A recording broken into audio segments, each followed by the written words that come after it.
काल एक महत्त्वाची बैठक आपल्या सिंधुदुर्गातल्या छत्रपती शिवाजी महाराजांच्या पुतळ्याच्या दुर्घटना विषयावर होती आणि त्यामध्ये अतिशय झालेली घटना अतिशय दुर्दैवी आहे आणि मनाला अतिशय दुःख देणारी आहे. कारण छत्रपती शिवाजी महाराज हे आपलं महाराष्ट्राचं आराध्य दैवत आहे आणि नेव्हीने जो कार्यक्रम 6 महिन्यापूर्वी तिथे घेतला होता तो पण एक चांगल्या भावनेने त्यांनी कार्यक्रम घेतला, त्याचं उद्घाटन झालं, लोकार्पण झालं. परंतु दुर्दैवाने तो शिवाजी महाराजांचा पुतळा जो आहे तो दुर्घटनाग्रस्त झाला आणि त्यासाठी काल एक महत्त्वाची बैठक आम्ही बोलावली होती आणि त्या बैठकीमध्ये उपमुख्यमंत्री देवेंद्रजी होते, त्याचबरोबर नेव्हीचे अधिकारी, वरिष्ठ अधिकारी होते आणि आपले सर्व अधिकारी होते. त्या बैठकीमध्ये सगळ्यात महत्त्वाचं म्हणजे एक 2 जॉईंट कमिटी आपण केल्या. एक जॉईंट कमिटीमध्ये पुतळा दुर्घटनाग्रस्त झाला त्याची चौकशी आणि कार्यवाही जी काय आहे ती, आणि दुसरी जी समिती आहे ती त्यामध्ये देखील आपले तज्ज्ञ असतील, ज्यांना शिवाजी महाराजांचा पुतळा बनवण्याचा अनुभव असेल, शिल्पकार असतील, IIT असेल, इंजिनियर आहेत, आर्किटेक्ट आहेत आणि नेव्हीचे अधिकारी असे मिळून दुसरी एक जॉईंट कमिटी केली आहे आणि त्या कमिटीच्या माध्यमातून दोन्ही कामंही जे काय पॅरलल होतील. कारण शेवटी शिवभक्तांच्या भावना तीव्र आहेत. लवकरात लवकर शिवाजी महाराजांचा पुतळा त्या ठिकाणी उभा राहिला पाहिजे ही भावना जनसामान्यांची आणि महाराष्ट्रातल्या तमाम जनतेची आहे. त्यामुळे त्याच्यावर जास्त आम्ही फोकस करतो आहे आणि म्हणून त्यावर अनेक जे शिल्पकार आहेत तेही तज्ज्ञ शिल्पकार एक्सपर्ट जे आहे त्यामध्ये त्यांनाही बोलवलं होतं. आजही मी काही लोकांच्याबरोबर बैठक घेतो आहे आणि तिथला जो क्षतिग्रस्त झालेला पुतळा जो आहे तो लवकरात लवकर उभा राहावा मजबूतीने आणि लोकांच्या मनातल्या भावना ज्या आहेत या भावना तीव्र असल्यामुळे त्याच्यावर जास्त आम्ही फोकस केलेला आहे. या घटनेबाबत आपण दिलगिरी व्यक्त मगाशी केली, तर मात्र दुसरीकडे पुतळ्याच्या उंचीबाबत प्रश्न आहे की उंची आता या पुतळ्याची आणखी दिव्य करणार का? दीपक केसरकरांनी देखील तसं काही मागणी केली आहे? नाही, यामध्ये जी आता तज्ज्ञ समिती आहे तिथलं वातावरण, तिथलं हवामान, तिथला वाऱ्याचा वेग या सगळ्या गोष्टींचा विचार करून आता जो शिवाजी महाराजांचा भव्य दिव्य पुतळा उभा राहील तो म्हणजे कायमस्वरूपी त्याला एकदम मजबूत आणि भक्कम अशा प्रकारचा पुतळा उभा राहील. कारण ही तज्ज्ञ समिती त्यामध्ये निर्णय घेईल.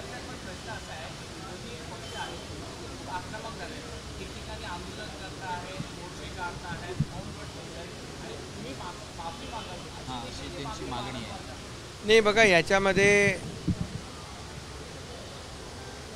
झालेली घटना अतिशय दुर्दैवी आहे.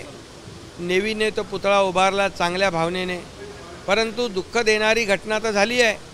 परंतु मला एवढंच सांगायचं आहे, राजकारण खरं म्हणजे झालेली घटना दुर्दैवी आहे पण त्याचं राजकारण करणं हेही त्याहीपेक्षा दुर्दैवी आहे.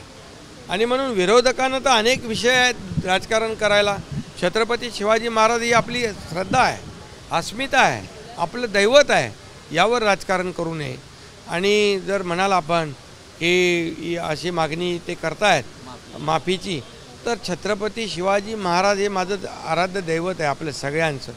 त्यांच्या चरणांवर, त्यांच्या पायावर एकदा नाही 100 वेळा डोकं ठेवायला मी तयार आहे. 100 वेळा त्यांची माफी मागायला मला कुठलंही कमीपणाचं नाही वाटणार नाही, कमीपणा नाही. कारण छत्रपती शिवाजी महाराज हे आराध्य दैवत आहे आणि त्यांचा आदर्श घेऊनच, त्यांचा आदर्श ठेवूनच आम्ही राज्याचा कारभार करतो आहे. त्यामुळे मी त्यांच्यासमोर नतमस्तक होतो आणि विरोधकांना देखील सांगतो की छत्रपती शिवाजी महाराजांनी विरोधकांना देखील सुबुद्धी द्यावी आणि हा छत्रपती शिवाजी महाराजांचा रुबाबदार असा पुतळा लवकरात लवकर उभा कसा राहील यासाठी विधायक काय ते तुम्ही या ठिकाणी विरोधकांनी सांगितलं पाहिजे, सहकार्य केलं पाहिजे. घटनास्थळी आता प्रत्येक पक्षाचे नेते जाण्याचा एक नवीन ट्रेंड सुरू झालाय. आता प्रत्येक पक्षाचे नेते जे आहेत ते घटनास्थळी जात आहेत आणि सांगतात की याच्यावरती जे आहे दोषी सरकार आहे असं म्हणतात. कालच्या बैठकीमध्ये नेव्हीच्या अधिकाऱ्यांनी विनंती आणि मागणी केली आहे की तो संपूर्ण एरिया संरक्षित करावा, कॉर्डन अप करावा, कारण त्यांना तिथलं जे काही सगळ्या गोष्टी ज्या आहेत त्याचा त्यांना तिथे पाहणी करणं आणि हा पुतळा पुन्हा लवकर उभं करणं यासाठी त्यांनी तशा प्रकारची मागणी केलेली आहे. सर एक मिनिट सर,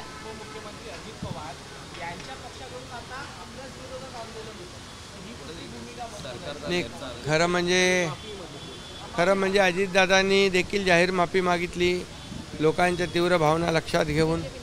पण याच्यामध्ये मी एवढंच सांगतो की शिवसेना आमची असेल, भाजपा आहे, अजितदादा आहेत, आम्ही सगळे महायुतीमध्ये काम करतो आहे आणि शिवाजी महाराज हे आमच्यासाठी राजकीय हा विषय होऊ शकत नाही.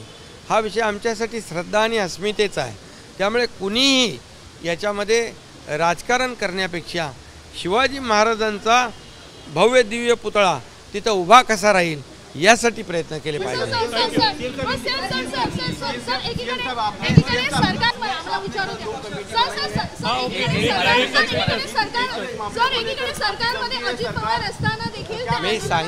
मी सांगितलं आता की अजितदादा असू दे, एकनाथ शिंदे असू दे, देवेंद्रजी असू दे, आम्ही महायुती म्हणून काम करतोय आणि या शिवाजी महाराजांच्या घटनेमध्ये कोणी राजकारण करू नये. सगळ्यांनी एक मताने शिवाजी महाराजांचा मोठा पुतळा त्या ठिकाणी उभा कसा राहील यासाठी सहकार्य करावे. बरोबर अजित पवार उद्या भेट देणार आहेत त्या ठिकाणी. जरांगे पाटलांबरोबर अजित पवार देखील त्या ठिकाणी भेट देणार आहेत, त्याकडे कसं पाहता? नहीं, मैं कमेटी जांच करेगी और एक कमेटी टेक्नीशियन रहेंगे, उसमें काफ़ी एक्सपर्ट रहेंगे जो महाराज का भव्य पुतला बनाएंगे. क्या कमेटी रहेगी? कल बहुत ही महत्वपूर्ण एक बैठक मैंने ली हुई थी. उस बैठक में छत्रपति शिवाजी महाराज जी का जो स्टैचू प्रतिमा क्षतिग्रस्त हुई है, ये बहुत ही दुर्भाग्यपूर्ण घटना है, ये बहुत ही दुखद घटना है. ये तमाम महाराष्ट्र के शिव भक्तों को एक बहुत ही दुख और दर्द देने वाली घटना है. और इसलिए जो कल बैठक ली हुई उसमें 2 कमेटियाँ की गई है. एक में जो दुर्घटनाग्रस्त स्टैचू प्रतिमा उसके बारे में जांच होगी, कार्रवाई होगी. दूसरी तरफ पैरेलल एक जो कमेटी है उसमें तज्ञ लोग होंगे, वहाँ आर्टिस्ट होंगे, इंजीनियर, IIT के लोग होंगे, नेवी के अधिकारी होंगे और उसी जगह पर शिवाजी महाराज जी का भव्य दिव्य प्रतिमा फिर से लगे. इसलिए जो करना चाहिए उसे वार फुटिंग पर करना, इसलिए ये कमेटी स्थापित हुई है और ये कमेटी जल्द से जल्द काम शुरू करेगी. और लोगों की जो भावना है छत्रपति शिवाजी महाराज जी की प्रतिमा जल्द से जल्द लगनी चाहिए, ये भावना को पूरी करेंगे.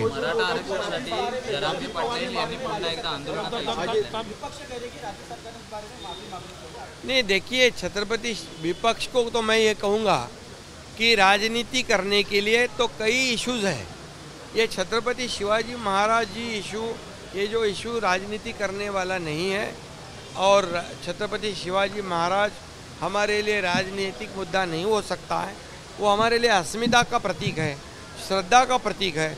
और वो कहते हैं कि ये ऐसा करो वैसा करो, तो मैं यही कहूँगा कि छत्रपति शिवाजी महाराज जी तो हमारे लिए भगवान है, ईश्वर है, देवता है.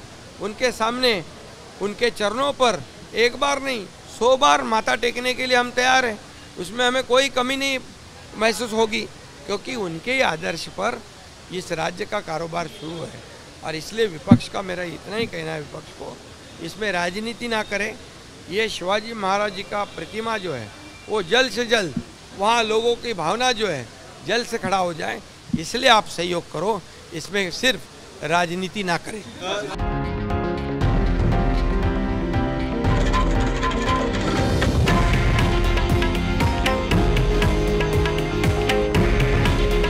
हे आहे देशातील नंबर 1 न्यूज नेटवर्क आणि आपण पाहत आहात TV9 मराठी. काळजी तुमची, हित महाराष्ट्राचं.